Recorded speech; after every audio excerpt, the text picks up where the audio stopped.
partidos, perderonse moitos puntos, non? Os que habían xogo, esos 6 partidos, e a última en San Pedro contra o Marín, doeu, non? É demasiado. Xogamos mal, para mí foi o peor partido que xogamos na temporada. Moi mal, moi mal. Estuvemos todos despistados.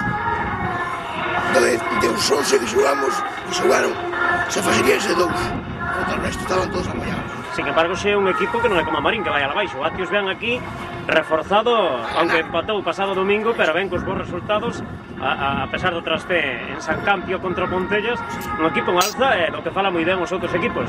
Además é un equipo que xoga moi ben o fútbol, o Atios. Bueno, pois, hoxe, sí ou sí, a victoria para conquerir ese ascenso que tanto está desexando, polo que estamos explicando. Hombre, esperamos. Temos un rival moi duro, pero esperamos ganar. Si non, vamos perder o tren. Eso está claro. Valentín, tedes un campo maravilloso, un clásico do fútbol galego. A economía, temos que falar de economía. Ahora sei que estamos aquí, logo falaremos ao remato do partido cos adestradores, damos equipo. Pero ahora, antes de rematar, quería preguntarse cantos socios ten agora mesmo o equipo de Baltar, o Portonovo? Ahora mesmo somos 380 socios. O ano pasado éramos 180, este ano somos 380. E tedes máis? Sí. Eso por que será? Porque hai rivalidade entre Sanxenxo e Portonovo? No, porque a xente animamos un pouco máis, non sei. Nós tamén movemos un pouco máis que outro, entendes? Movemos de outra maneira cada todo o ano pasado. Movemos, fixamos algo distinto para captar a xente, que a xente non... O pasado fin de semana entrevistei a Freitas o presidente do Areas. Sí. Estivo en terceiro ano pasado, sí. E este ano quere de novo volter a terceira división. Teñen casi que 600 socios. Dice que na terceira división non é como dice a xente, que non se perde tanto como dicen algúns.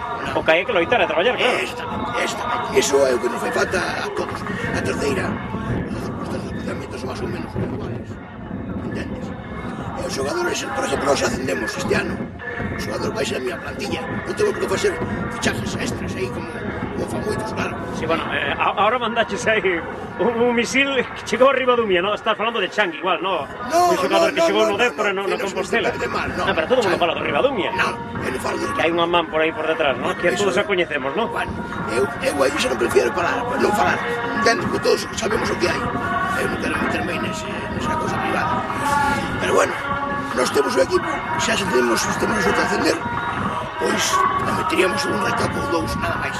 Pero nada máis, teríamos que toda a plantilla que temos, É que se non, mira, aquí non hai que apoiar a nada. Nós temos unha publicidade que nos daba antes uns certos cartos, ahora dan menos da mitad. Sí, bueno, pero a economía agora mesmo, claro, é menos mal que anda levantando. É que si pagan a fin de mes ou cando vades a cobrar. De momento nós non temos fallo. De momento hasta o día de hoxe pagamos os xogadores. Sí, todos os peregrinos o coñecen, porque a súa parada obrigatoria no camiño a Santiago. Sexa Xacobeo ou non, os peregrinos paran todos no Simplicio. Por algo será. Simplicio, bocatería, cafetería. Entres por donde entres, sempre estarás en Simplicio.